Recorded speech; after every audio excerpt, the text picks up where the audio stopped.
All right, welcome everybody to a special edition of the Viking Red Zone, the Right or Wrong Tournament of Champions. We are getting ready to start our second matchup in the first round. We'll show you the graphics. The last matchup we did with Brandon and Nathan. Nathan beat Brandon 5-2 to advance to the semifinals. Our second matchup, probably the most closely head-to-head battle we could do in the first round. And we brought in the two best guys I know from Athens to come in here. They work together a lot, so it's going to be a head-to-head matchup that's going to be fun to watch. Matt Frazee and Lukas Moore, welcome to the show, guys. Thanks for Thanks for having having me. us. Okay, first off, I want to say, Lukas, you did take off to Chicago on us. Matt stayed in Athens, by the way, so props to Matt on that one. But you guys did the radio. You've done the radio for Joe Burrow for years. You do the Athens radio. Lukas done college football, I believe. All the college sports around there too. So, uh, how's it been, Lukas, since you left Athens? By the way, how's it going in Chicago? Well, I moved to the third largest city in the United States just 3 months before a global pandemic and just 5 months before the largest riots in world history. So it was an interesting time to move to the big city, but all in all, it's been fun. I've gone through ups and downs already, but we're having a blast. And, Yeah. close to the lake, close to Wrigley Field. It's a good life, coaching, broadcasting, doing it all. And I miss Athens dearly. And I'm definitely going to be watching Bobcat football and listening to Bulldog football whenever I can. I miss Absolutely. it, but it's been fun. All right, and we do have some questions in here geared towards a lot of stuff you guys both know a lot about. But just real quick, Matt, Joey Burrow goes to the Bengals from Athens. You've done radio for him. Lukas has done radio for him. Obviously, you can't speak for Joey, but what's it been like for the Athens community over these last 6 months? It's been just an awesome ride, man. And the whole community, Lucas was here for a lot of that.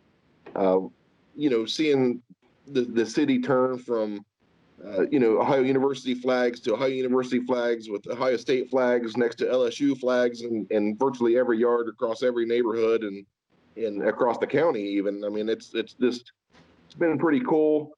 Uh, then you get the winning streaks and that they start doubting early on and they pose questions. Well, can they beat Texas? And then can they beat Alabama's? And well, can they win the SEC championship? And just watching them answer every one of those, and with one of the most historic seasons in college football history, the national championship, the Heisman Trophy, and then moving on. And we all kind of hoped you'd get drafted at some point, but I think number one overall was probably something that very few people in the world could legitimately tell you they expected to happen for him. Very So it's a impressive. wild ride, but everybody around here has enjoyed it. He's still around town. He's literally 2 blocks from me right now. So, he just stays home. So it's pretty cool. You still see him around town right now, and he's just kind of going about his business and staying to himself. Well, I think if one of you two win this whole tournament of champions, Joey Burrow is the guy you should have to face off with to win the trophy. Okay, I just want to say Uh, that. Can we make that not happen? not sure the guy can be beat. No, I would Not never even think in a so. game of trivia, huh? Not even in No, that. no, No. I wouldn't play him. That's awesome, though. Okay. All right, so we're going to start the show out. How the show works, we have three different categories. We set up the categories. Lukas has played this game before. I don't know. Did we play this game with you, Matt, when we had you on the podcast? I can't No, remember. We have not. So this is your first time. Lukas played Nathan. It went into overtime. We had to ask an extra question. Lukas beat Nathan, and he has cried ever since. That's why Nathan is out to beat Lukas now. So, but since you're the first one, since you've never played it before, you get to start with the first category. And how this will work is I will read a statement, and you have to tell me whether that statement is right or it's wrong. And you have 30 seconds to tell me why it's right or it's wrong. So after you get your 30 seconds, Lukas will get his turn, and then whoever wins the point gets to go on and take over and go for the next category. So there are three questions in each category, nine total questions. First one to five wins the game. Are you guys ready? yes, Okay, your categories for tonight are 2020 college football, Ohio high school football, which Lukas should be okay because he's still part of it the last time. So you haven't missed any yet. So and Joe Heisman is the third category. So just for you two, I hit you both in your wheelhouse. Okay, so going to be a great category. So Matt, you get to pick the first category. Pick it up: college football, high school football, or Joe Heisman. Let's go with the most neutral of the categories in college football. College football. Okay. Clemson number one. The Clemson Tigers number one. Ohio State's number two. Oklahoma Sooners are number three, and number four are the Alabama Crimson Tide. That are the top four programs in college football in the preseason. Right or wrong, Clemson will win the 2021 college football playoffs. Tell me, is that statement right or wrong? I think the statement's wrong. Okay, tell me why. The AP since 1950, 11 teams have went from the AP number one to win the national title. So your odds are not very good being ranked number one. Number two, they've got a potential for slip up. They tend to lay down sometime in the middle of the season each year. They got beat by Syracuse the year before. They should have lost to North Carolina last year. Ohio State, had they not kicked 3 field goals in the first 4 drives of the game, probably beat them last year. Okay, 30 seconds. We're going to cut you off there. Good points. Lucas Moore, tell me, is that statement right or wrong? It's right. And the reason that I think it's right is because Matt makes a great point, only 11 teams, but this is a new era of college football, new era of dominance. Clemson's made 4 straight playoffs. And look at the playoff field last year. 3 of the 4 teams had returning quarterbacks. Ohio State, Clemson are the only of the 4 you mentioned that return quarterbacks, and Ohio State lost 23 seniors, and Clemson gets the better quarterback back and the better coach. I have my questions about Ryan Day and Ohio State. I think Clemson has a really good shot at being the national champion this year. Okay, he still had a second to spare, so. Okay, man, you guys are going to really make this one tough. That was awesome by both of you, by the way. So I'm only giving this one to Lucas because I just believe Clemson is the best team in the country. They're the best offense in the country by miles, by the way. Even though they lost their wide receiving core, ATN was the best football player in the country probably. He's going to be back as a running back. He'll be the best running back in the country. And with Trevor Lawrence, I don't know how anyone's going to beat him. You know, I just don't see how they are. So I'm giving it to Lucas just for saying that he's right and he thinks they're going to do it. Close matchup, 1-0 Lucas. Lucas picked the category. Let's go ahead and stick in college football. College football, okay. Justin Fields is the preseason favorite to win the Heisman at 7-2 odds over Trevor Lawrence at 4-1 odds for the 2020 college football season. Right or wrong, Spencer Rattler out of Oklahoma will pass both athletes and win the 2020 Heisman Trophy. Is that statement right or wrong, Lucas? I think it's going to be wrong. And it's not going to be Justin Fields or Trevor Lawrence either. I mean, this is one of those things where it's never who you think. 8 of the last 11 Heisman winners were plus 2,500 or higher in preseason betting boards. The only ones were Mariota, Mayfield, and Winston. That includes Joe Burrow, Kyler Murray. Let's go ahead and pick a guy. How about Bo Nix, plus 2,600, first freshman to start for Auburn since 1946. It's going to be someone like that, unexpected, off the betting boards, that comes out of nowhere, has a magical season, and wins the Heisman Trophy. Okay. Matt Frazee, tell me, is that statement right or wrong? Will Justin Fields or will Spencer Rattler win it? I also think it's wrong. A couple different reasons. Spencer Rattler may not even be the starting quarterback. Tanner Mordecai is a highly touted guy that Lincoln Riley begged to come back to compete for the job. So let's not even speculate that Rattler may not even be the starter. And I just think if Fields or Lawrence, either one, make the playoff and have the season similar to they had a year ago, it's going to be hard to catch them from behind. They're going to have a monumental slip up in the middle of the season for one of the two, for both of them to fall out of the top 2 spots. It's that good. Okay. Well, great points by you, Lucas. Matt actually hit a point of emphasis very good that Trevor Lawrence and Fields have been going at it since the Elite 11, where Fields actually beat Trevor Lawrence in the Elite 11. And those two are so far ahead of everybody else. I don't think Spencer Rattler or anybody catches them. I think both those two have to flop so bad to not be at least 1 or 2 and one of them win the Heisman. So I'm going with Matt on that one. 1-1 right now. And Matt, you get to pick the category. We got one left in college football and Ohio high school football and Joe Heisman. Well, let's move to Joe Heisman. Okay, Joe Heisman, the category I can't wait for right here. So, Joey Burrow torched the NCAA's last season, breaking multiple records, including most touchdowns in a season with 60. Right or wrong, despite anything he does, good or bad in the pros, Joey Burrow should be penciled in as the greatest college football player to ever play the game. Is that statement right or wrong, Matt? Well, the statement is wrong, Luke Lugs. Uh, I would argue he had the greatest single season ever in college football as a quarterback, but there have been countless guys with better careers: Jim Brown, Herschel Walker, Bo Jackson, Archie Griffin, Ernie Davis, Billy Sims, Peyton Manning, Tim Tebow. I mean, the list goes on and on. The list of just phenomenal college football players that had more complete careers than Joey Burrow is infinite.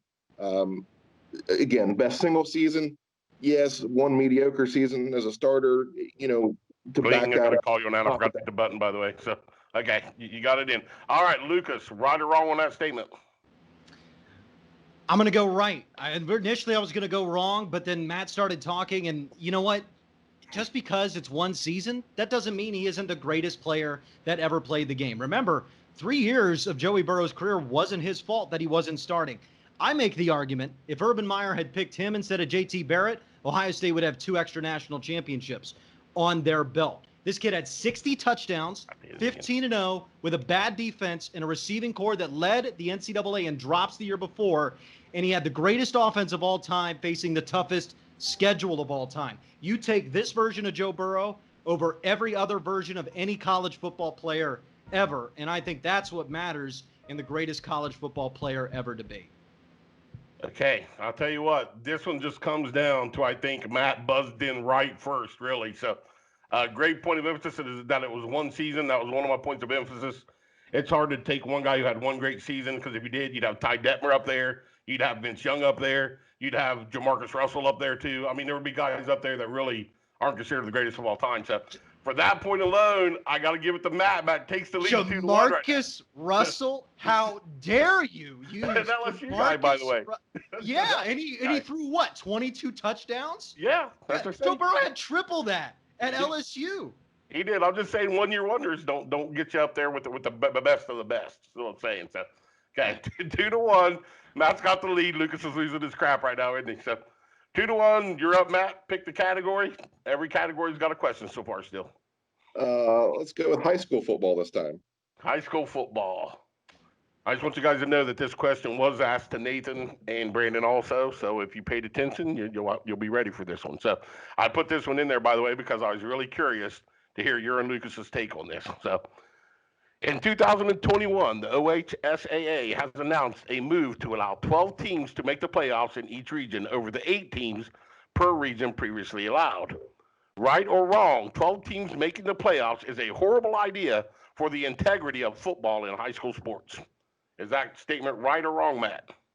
I think the statement's right. I mean, you're getting to the point now where you're basically putting half the teams in every region into the playoffs. I think it waters down the accomplishment of making the playoffs. Teams, that 7, 8, 9 battle is usually pretty tight. The argument I hear is it's going to lessen blowouts in the first round. I don't think that's true either. I mean, I see blowouts on Friday night between 2 league teams that you both played Wellston the 2 weeks before in tight games, and then one smokes the other one. It doesn't do anything. It adds another game. I think it gives you a chance for more injuries.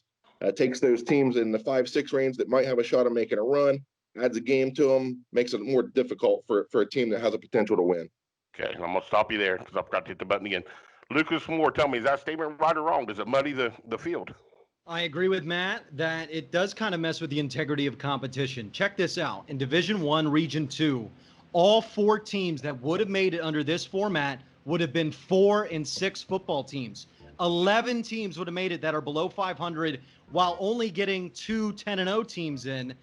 Listen, put a 10-0 exception in. Make the 10-0 team an automatic qualifier. Do that so we get these undefeated teams the opportunity. We don't need 3-7 Cincinnati Archbishop McNicholas in the playoffs in Division 4. Okay. I like that one. I just want to say, great job by both of you guys on that one, too. Before I even give the winner of this one, I just want to say, I look back when I played in 1991, and 4 teams made it out of the region, and we were D2 at that time. And we went undefeated and missed it by 1 spot.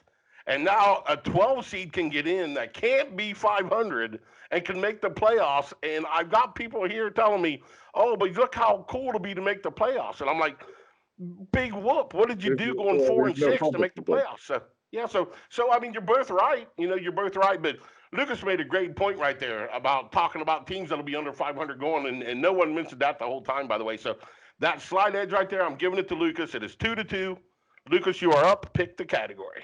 Well, Lugs, first I want to just say that I really spent about 30 minutes finding all the below 500 teams that would have made the playoffs. Yeah, I knew you had to look that one up. Holy cow. I had to look at that. But this was a weird year, actually. Just a quick comment on it. 2 10-0 teams actually missed the playoffs. And that's really was the impetus for starting this, because Gibsonburg and Northwood both didn't make it as 10-0 teams. I'm telling you, HSA, you make it too hard on yourself. First off, draw the regions better. Second off, just put a 10-0 exception. If you go 10-0, you are in the playoffs. And if you happen to be the 8th seed, then you're the 8th seed, but you're in the playoffs at 10-0. I think that's a better. And an 8th seed that has more points, it just gets bumped out for not being 10-0, right? I mean, that's really what you would do, right? So, I mean, you would know it. You would know you're the 8th seed, but there's a team behind you 10-0, and exactly. It's easy. Off, so, easy to track, easy to know. Let's go ahead and pick high school again. Okay.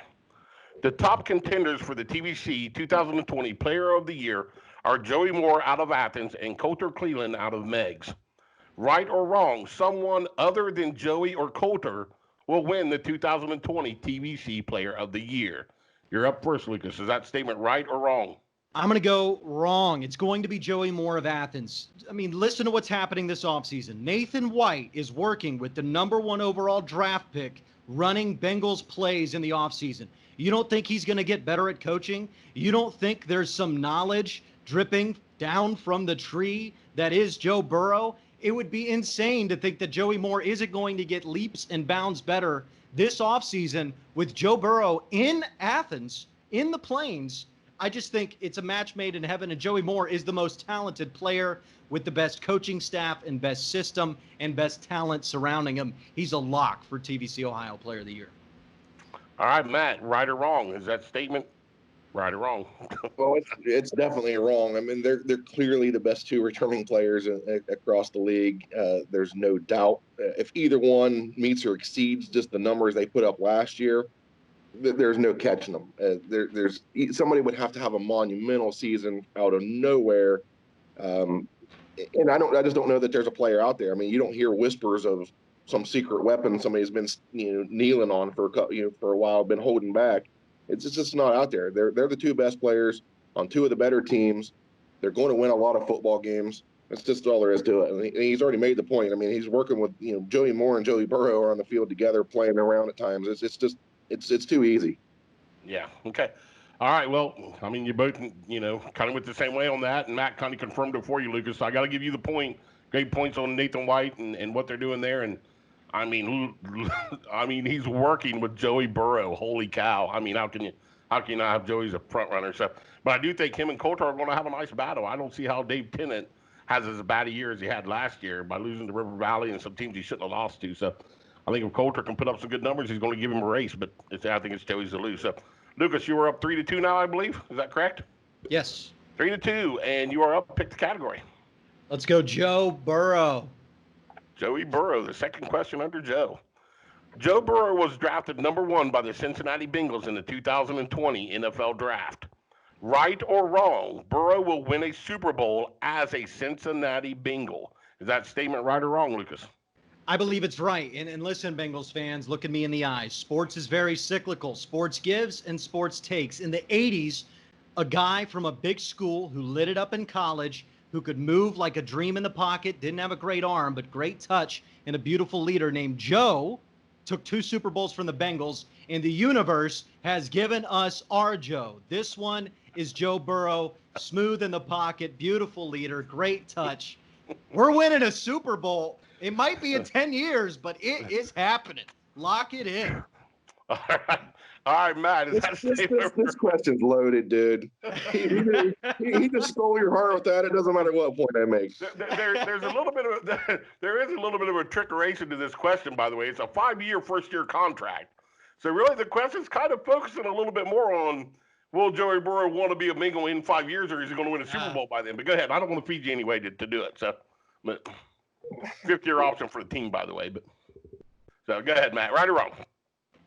Unfortunately, I'm going the other way. The statement, it's wrong. Mike Brown's still the owner. Last time I checked, Carson Palmer said the whole reason he left town was because Mike Brown was not committed to winning the Super Bowl. He was not committed to building a team to win a Super Bowl. There's no consistency in Cincinnati. They do have some good seasons, usually followed by a terrible one for whatever reason. The fans just don't seem angry enough. They need to get mad that they're not putting a team around them. And right now, they just sit back on their hands and take mediocrity. As long as that's the case down there, they're not going to win. The fans have to get mad. They have to quit showing up. They have to quit buying merchandise, quit being happy about being 8-8 and 9-7. You got to be angry to get the ownership to get on board. And until that happens, they're not going to do it. All right, I'm going to shock the world on this. I just want to say one thing that I've been a Bengal fan for a lot of years. I'm pretty sure Lucas has too. I think Matt's been a Bengal fan for about 12 hours. Is how long Matt's been a Bengal fan. So, but I do want to say one thing. This is my opinion on Cincinnati, and I'm breaking out the way that I kind of feel here about this. But my personal opinion is that this question would be wrong. I don't think Joe Burrow wins a Super Bowl for Cincinnati. I think he leaves in 5 years and he wins a Super Bowl somewhere else. And I'll tell you why. I think the problem with Cincinnati is you didn't build your offensive line in the offseason, and you needed to. Your linebacking core is you couldn't even start in a college football game, let alone start in a pro football game. They're terrible unless this Wisconsin guy works out. Our linebacking core is the worst linebacking core I have ever seen play in the NFL, period, for any team in the history of the NFL. They're horrible. They signed great corners. They signed that Reader, that great defensive tackle, but they didn't sign the heart of the defense. How are they going to win in 2 or 3 years when Geno Atkins is getting old, when Dunlap's getting old? Your stars on defense are getting ready to go, and you have an offensive line you still have to build too. I don't think it can be done in 5 years. I hope he stays longer than 5, and I think he can do it, but I think he'll be out in 5. It won't happen. I'm giving the point to Matt. I think it's a good point. So I'll let you rebuttal that if you want to, Lucas. So. Well, here's the thing. Matt made a point that the fans need to get angry and they need to give up. That happened. Okay. Do you think? Times. No, it happened now. This is it. This was the impetus. Mm-hmm. It was so much so that if the Bengals did not draft Joe Burrow and did not do the proper thing to surround him, we would have left. I would have left. I've been wearing Bengals jerseys since I was 4. That stadium was 31st in attendance this year, and I don't like Mike Brown at all. But this offseason were signs of change, right? It's like that friend you have who keeps dating the bad girl, and like you keep telling them break up, they get back together, they break up, they get back together, and then finally he starts talking to you about her, and he's like, I don't really like her, and you can kind of see it shifting. And I think Mike Brown realizes, hey, he's got a goal to win a Super Bowl for his father, which is a very tragic thing that happened at the start of the 90s. And he is starting to really understand. He's running out of time, and that kid wearing number 9 is his last chance at it. If the Bengals have any sort of success, let's say they go 10-6 this year, win the division next year, and win one playoff game, the Bengals will have an indoor practice facility. They will upgrade their stadium. Joe Burrow will completely change what it means to be a Cincinnati Bengal. That's what Tom Brady did for New England. That's what Peyton Manning did for Indianapolis. That's what Joe Montana did for the San Francisco 49ers. That's what great quarterbacks do. And I really believe in Joey to change the culture. Right, but you've had great management in New England. You had great management in San Francisco at that point in time. That doesn't exist in Cincinnati at this point in time. They sure haven't proved it to this point, Lucas. I mean, when was the last big deal you saw them make on draft day? When was the last trade they made in any direction, up, down, that looked like they knew what they were doing? They traded down a lot, but they didn't look like they knew what they were doing. So, but they don't trade. They don't make a splash with a free agent. They don't make the surprise, pickup of a sub questionable kind of player like New England does that turns into gold. They're not afraid. Pac-Man Jones, maybe. I think we're underrating the Bengals front office. It's the same guy that was Patriots, Packers, Seahawks, Bengals. Those are the 4 teams that made the playoffs 5 straight times last decade. That's it. That's the list. That's it. So whatever we want to think about the Bengals front office, they have had success with a guy from TCU who won the Rose Bowl. I think that they can Well, have I some would, success I, with Joe I Burrow. would, I would argue that Right. the But TCU New quarterback was England, exactly the New reason they England, didn't. Seattle, but New England, Seattle, and Green Bay all have Super Bowl rings too, Hey, Lucas. bud, you're wearing a Bengals hat. You better change your tune. I am. I'm trying. I'm trying to change Hey, my stripes right now, but This it's hard. we went to the playoffs and we had a top five defense every year we went to the playoffs and couldn't pass for 160 yards in a playoff game with Andy Dalton and AJ McCarron in any of them. We got beat by Houston when we were underdog. We were favored to win. Then we got beat by Houston when we were not favored to win. We've been underdogs in all of them, limping into the playoffs with a bad quarterback and great defenses. One decent quarterback would have gotten a couple playoff wins for us. Just one. All we needed was one. Yeah, That but was the problem. to be fair, this all comes down to Zach Taylor. If Zach Taylor is Yes. competent and a great coach, like even a good coach, this is going to work. And they're going to win a lot of playoff games. Will they win a Super Bowl? That's a whole different question. But if he's competent, it'll work. If Zach Taylor's a failure, then we start talking about Mike Brown. Because if this doesn't work in the first 2 years, this spending, this idea that they're going to be great and I'm going to change my ways, that goes right out the window. These first 2 years are Zach Taylor has to work. It has to work. Yeah. And it I has to agree with work within 2 years. I think Zach Taylor and Joey Burrow are going to be a match made in heaven. By the way, I think if those two can just, you got a lot of pieces. It's not like a couple of years ago when you only needed two or three good players plugged in and a couple backups. You need a lot of starting lineup people to be in the lineup. But I mean, you start with Burrow and Zach Taylor, and I think you got the great foundation. It's going to take a lot. Yeah, but I mean, I just love Burrow. Like Athens wasn't the cream of the crop, guys. They weren't. Now they are. He elevated that entire thing. Now there were other people involved, without a doubt.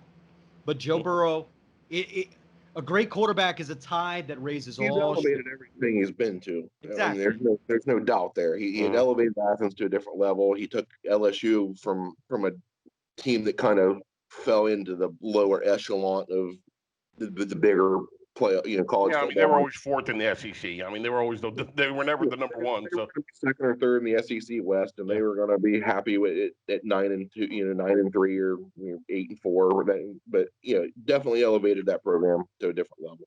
okay, well, we'll move on from this. We're not having a debate show, but I know we turned it into that, didn't we? That's good stuff, though. I loved it. But okay, Matt, you're up. It is 3-3. You get to pick the category, man.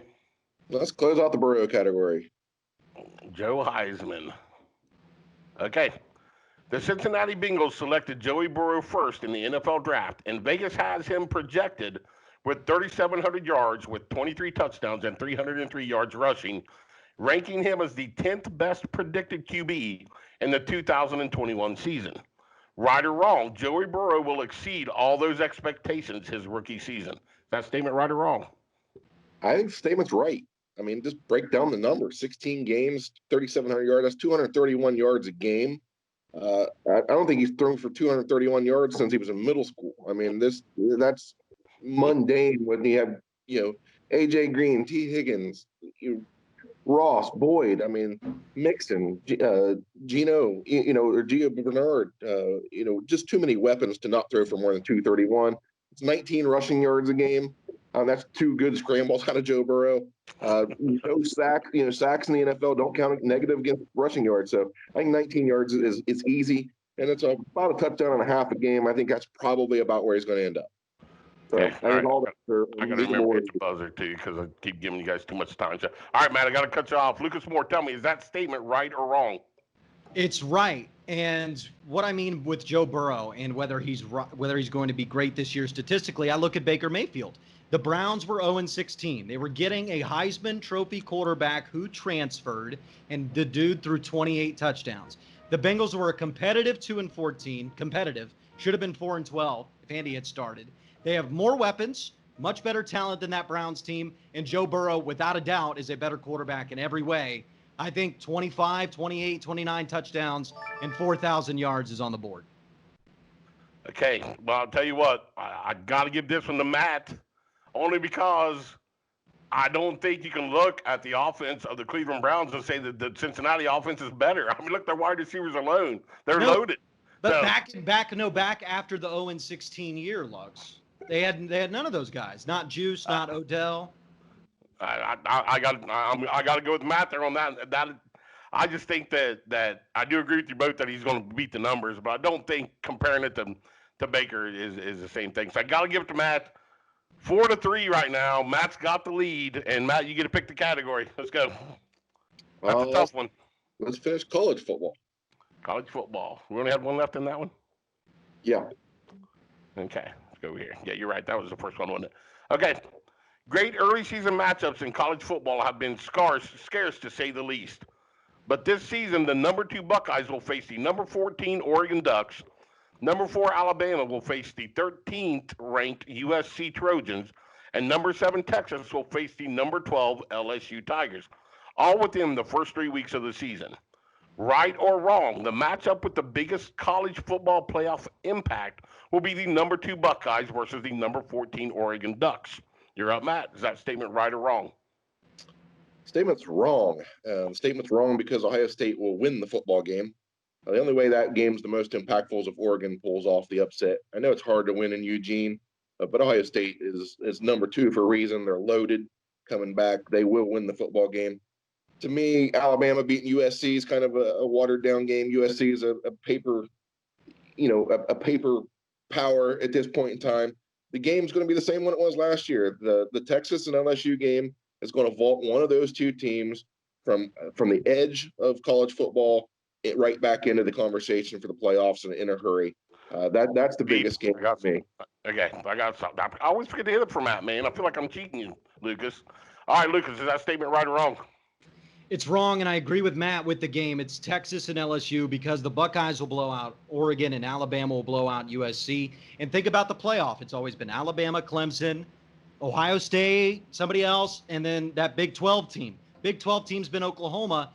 Look at Texas, not LSU in that game. Texas is Tom Herman. They have a returning starting quarterback. They got kind of bumped off the rails by LSU last year. If they win this game and win it handily, which I think they could replace Oklahoma as that Big 12 team in the playoff, which would really shake things up. Okay. I'm going to give that one to Lucas only because you guys made the same statements.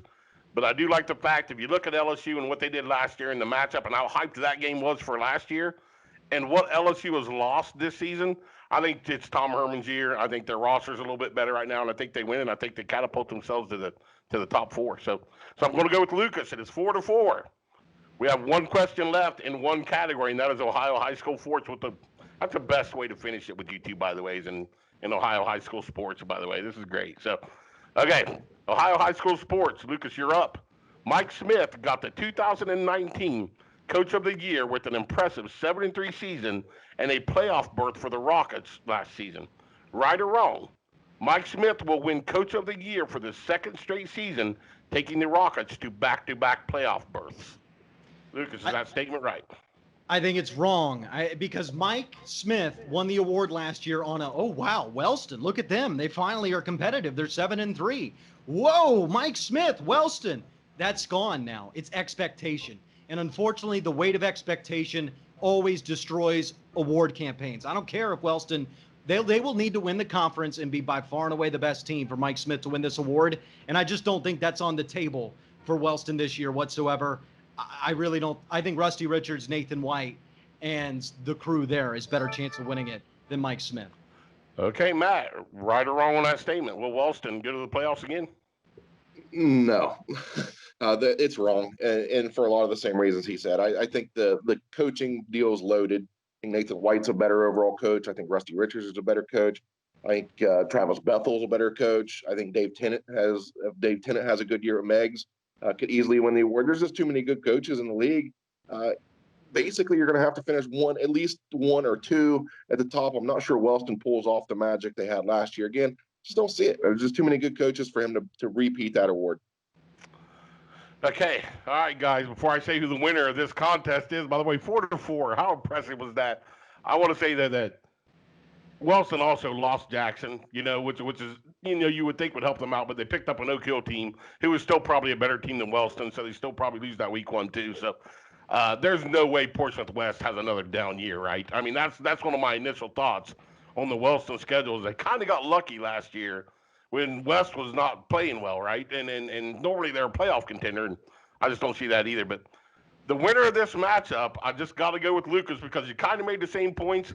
Lukas made them a little bit better, I thought. He hit the points of emphasis a little bit more. So, Lukas, you barely win the matchup with Matt, by the way. So I realized about 3 questions into this how important getting the question first would be because Matt and I share such similar thoughts on things. Every time you say, well, he kind of said it right, you kind of give it to the guy right off the bat, by the way. Everybody does that. It was just, I realized I started looking for which questions maybe we would agree on and try to get that on my turn so we could get it first. So, well fought, Matt. Well fought. It was fun. It was. And your main point, by the way, which I absolutely agree with, is Mike Smith did kind of win it because of, hey, wow, it was Walston. And nobody wins that 2 years in a row because of that. Now whoever wins it's got to win the TBC probably. So, you give a little handout every once in a while, but you don't get it, 2 years in a row. So yeah, it's like NBA MVP awards. Like Russell Westbrook gets a triple double. He's MVP, triple double. Next year, triple double. Nah, he's not MVP. We already saw it. So it's that type of thing with the award season. I'm about to get ready. Kim Bengals has me a loser already. I got the Bobcat by putting on the cowboy hat first is what you did. Oh, jeez. But man, it was fun, guys. Thanks a lot. Hey, thank you guys for coming. It was awesome, Lukas. We're going to get you advanced to Matt. I've been thinking about doing a third place bracket, by the way, because Brandon really claims he can come back and win the third place, but we'll see what happens. We're going to go through the first rounders here and see what happens with these guys. But congratulations, Lukas. Awesome job, Matt. I'm glad you guys came on the show, man. It was a lot of fun, and I will see you in the future. I'll let you know who you got to go up against next, Lukas. Thank you, Lugs. Houday, Southeast Ohio. Hey, let me say something real quick, Lugs. Yeah. Because I know, I'm looking into the camera. Mm-hmm. I know there are many, many Browns fans, many, many Steelers fans. Short drive to Heinz Field. The window is open from now until about October 31st for you to jump on this bandwagon. And I'm telling you, it's something you want to ride because the Joe Burrow Foundation is going to uplift an entire community. There's going to be Super Bowls. There'll be Super Bowl parades in Southeast Ohio. And I know it's tough for you to let go of this team that's been disappointing you since you were 3 years old. But now is the time. Embrace it. Embrace the Bengals. This is it. Make the move. You got till October 31st. After that, doesn't count. Can't have it.